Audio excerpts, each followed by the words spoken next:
성도 여러분 안녕하십니까? 오늘 이 새벽에도 우리의 피곤한 육체를 일깨우고 하나님의 크신 은혜 가운데 함께 하신 여러분들을 환영합니다.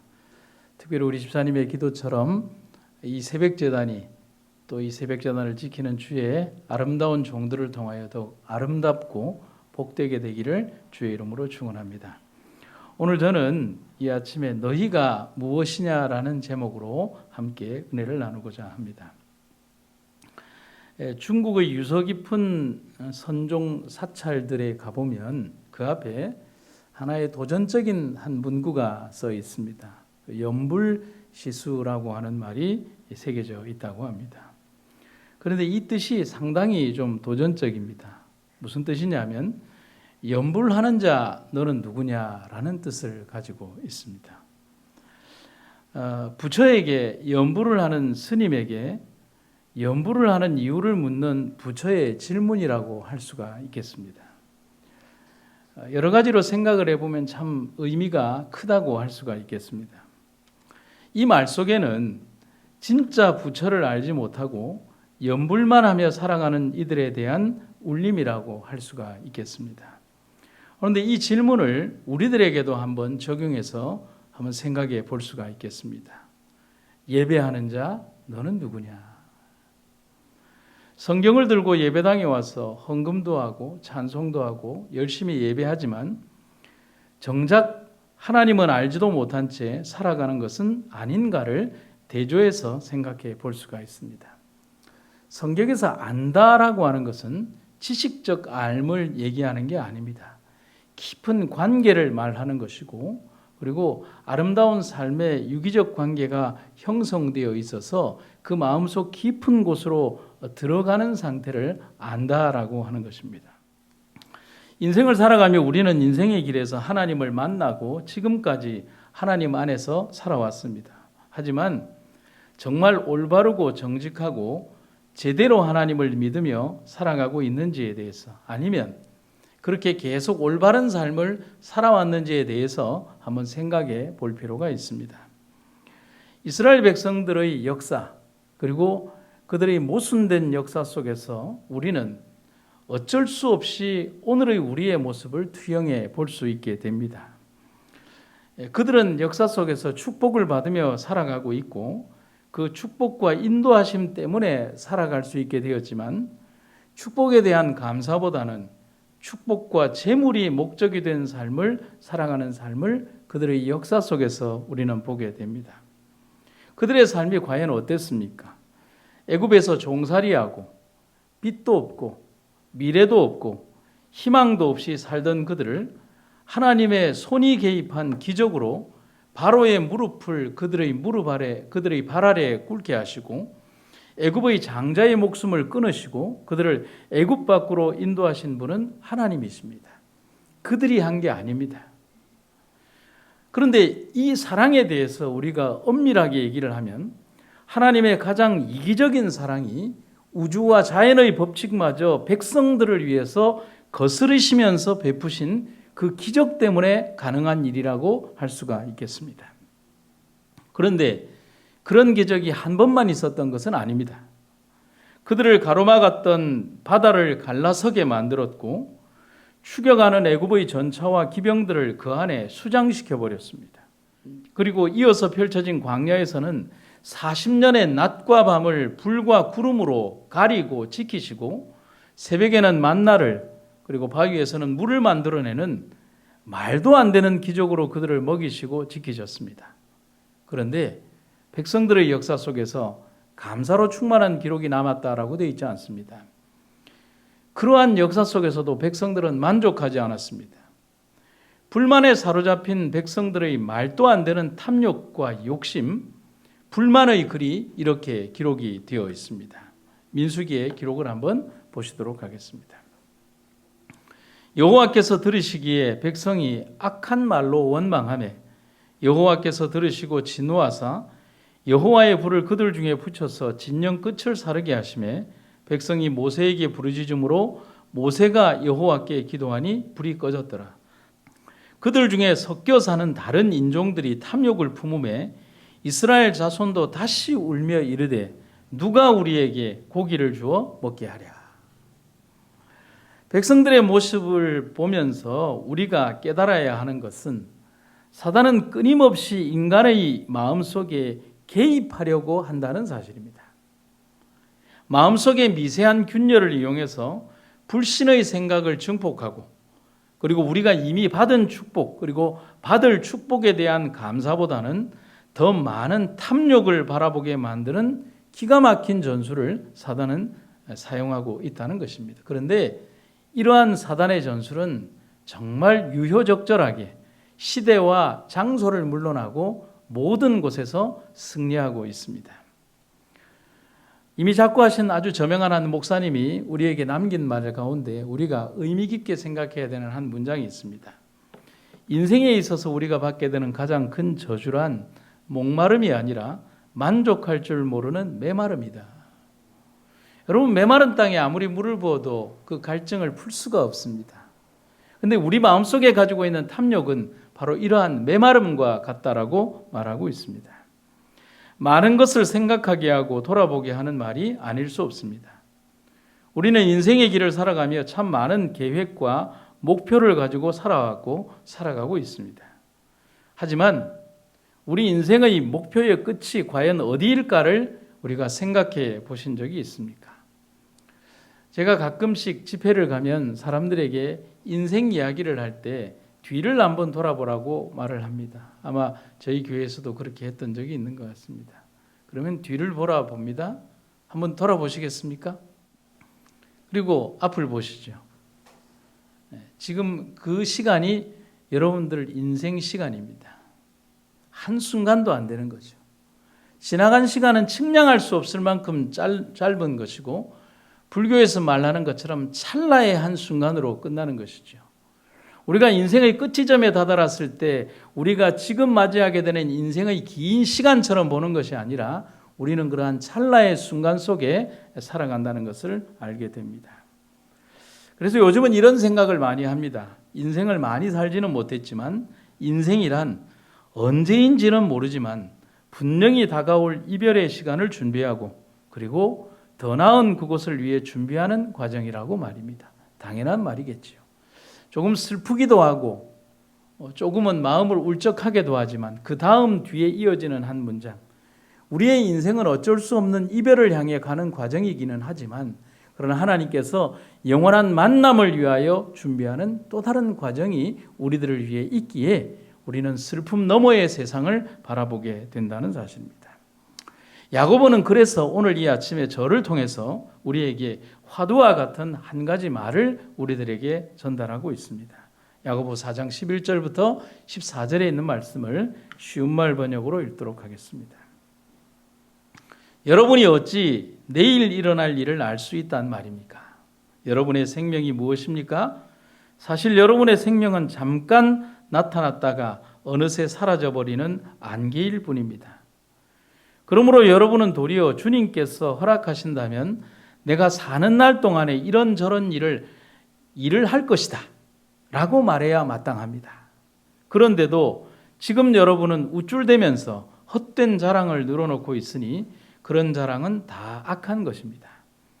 그러므로 누구든지 마땅히 해야 할 선한 일이 무엇인지 알면서도 그 선한 일을 행하지 않으면 그 사람은 죄를 짓고 있는 것입니다. 여러분, 여기에서 야고보의 이야기가 단순히 인생이 짧다라는 얘기로 이 성경절을 생각하시면 안 됩니다. 우리의 짧은 인생에 주어진 삶의 길 위에서 우리는 그것을 얼마나 값지고 아름답게 살아가야 되는지에 대해서 이야기하는 것입니다. 주께서 허락하시며 사는 날이 축복임을 말하고 있고, 오히려 그 짧은 순간의 삶을 살면서도 하나님의 일을 더 많이 하기 위해서 노력하라고 말하고 있습니다. 그러면서 선한 일, 올바른 일, 하나님의 일을 위하여 아낌없이 일하지 않는 것을 죄라고 정의하고 있다는 사실입니다.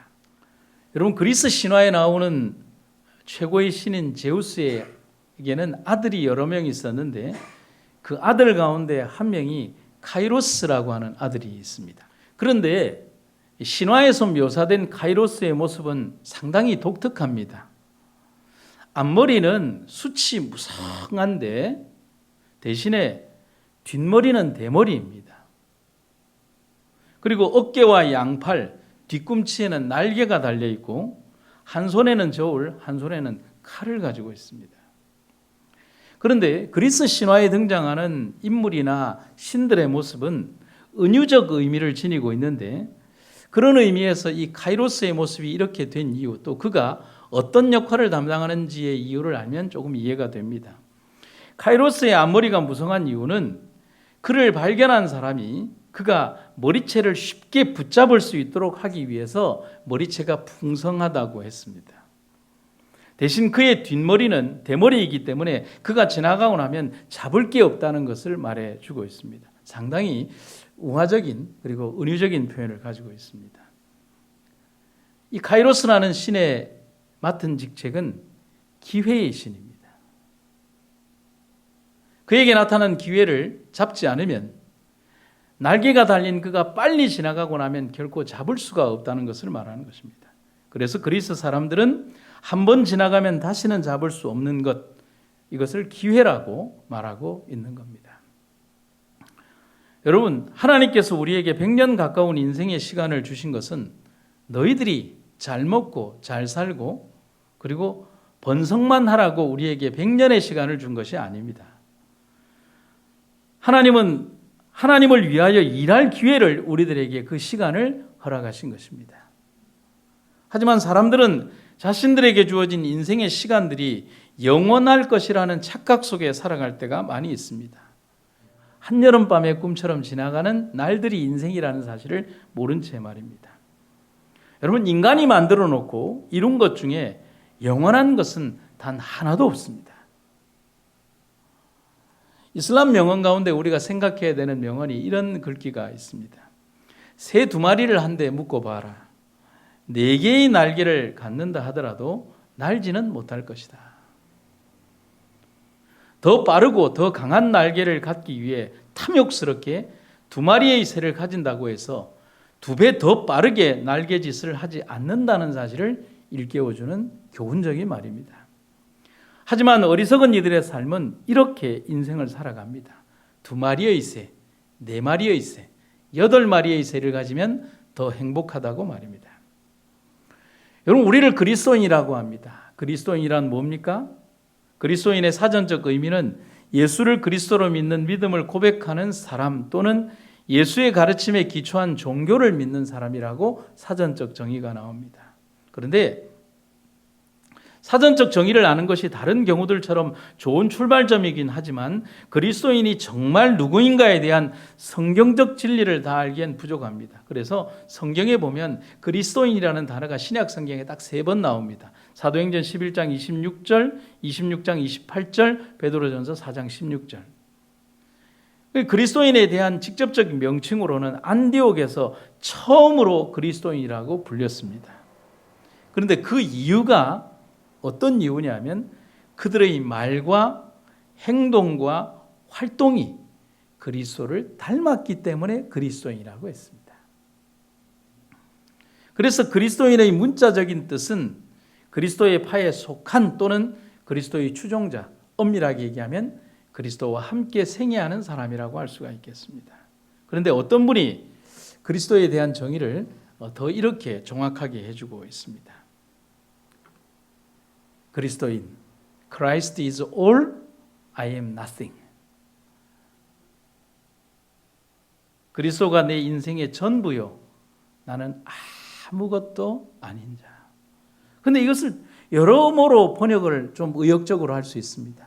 그리스도가 내 인생의 전부이기에 나는 주를 위하여 아무것도 욕심부리지 않는 사람. 또 다르게 의역을 한다면 그리스도를 위하여 나의 모든 것을 가치 없는 것으로 여기는 자, 바울이 얘기를 했죠. 여러분, 우리는 부정할 수 없는 종말의 시기에 지금 서 있습니다. 우리에게 이 자유로운 신앙과 믿음의 시간이 얼마나 더 있을까요? 애굽의 시대와 지금의 시대가 다른 점이 있다면 출애굽의 여정은 애굽에서 가나안으로 가는 여정이라고 하겠지만 지금 우리의 출애굽의 여정은 좀 다릅니다. 애굽의 고통을 거쳐서 광야를 가야 하는 여정이 남아있다는 사실이죠. 내게 주어진 신앙적 자유와 헌신의 시간이 얼마나 남아있을까를 생각해 봅니다. 그래서 우리의 삶을 일컬어 안개라고 말한 야고보 선지자의 기별을 우리는 떠올리면서 살아야 합니다. 안개와 같이 짧은 인생이기에 그 짧은 인생을 정말 값지게 주님을 위해 일하라는 의미로 먼저 생각해 봅니다. 두 번째는 우리의 당할 환난과 어려움은 긴 시간이 아닐 것이다. 그건 역시 안개처럼 사라지고 우리는 빛으로 임하시는 주님을 그 이후에 대면하게 될 것이다. 사랑하는 성도 여러분, 우리에게 주어진 삶의 시간이 안개처럼 빠르게 지난다 할지라도 우리는 이 인생의 시간들을 보내며 하나님께 영광 돌리는 삶을 살아야 할 것입니다. 증언의 말씀입니다. 셋째 천사의 기별이 도처에서 들려줘야 한다. 전략하라. 네 자신에게서 교만을 벗어버리라. 그대의 지상의 보화를 하나님께 드리라. 그대가 지금 할 수 있는 것을 바치라. 그대가 그리스도와 협력할 때 그대는 훨씬 더 많은 것을 베풀 수 있을 것이다. 그리하면 많은 영혼들이 진리의 보화를 얻도록 하나님께서 그대의 손에 다시 채워주실 것이다. 주께서는 그대가 남에게 줄 수 있도록 그대에게 주실 것이다. 일어나서 그대들의 등불을 손질하는 일에 지금의 기회를 놓치지 마라. 피차 간의 완전한 연합을 이루고자 노력하는 일에 기회를 놓치지 마라. 하나님은 오늘 우리에게 주어진 안개처럼 사라질 우리들의 인생에 대하여 아주 명명백백하게 하나의 명령을 하십니다. 우리에게 주어진 삶의 시간 속에서 주를 위하여 일할 기회를 놓치지 말라. 오늘 이 새벽에 우리의 생애에서 그런 결심과 그런 생애를 사는 우리의 마음의 결심들을 하는 여러분과 제가 되기를 주의 이름으로 축원합니다. 기도하시겠습니다. 하나님 아버지, 우리에게 허락하신 인생의 시간들이 지나가고 있습니다. 우리는 이 땅에 영원히 머무르지 않을 것입니다. 오직 하늘을 향하여 걸어갈 것입니다. 우리의 생각과 마음을 이 땅에 붙드는 그 모든 생각과 유혹을 물리치고 하늘만 바라보게 하시옵소서. 내게 허락하신 축복과 은혜가 더 크고 아름다운 나라를 위해 사용할 수 있도록 내 마음과 생각을 지켜주시고 그렇게 나아가게 하시옵소서. 아버지의 뜻이 이 땅에서 이루어지게, 그리고 아버지의 뜻이 먼저 내 마음 안에 역사하여 이루어지실 수 있도록 기도하게 하시옵소서. 예수님의 이름으로 기도드립니다.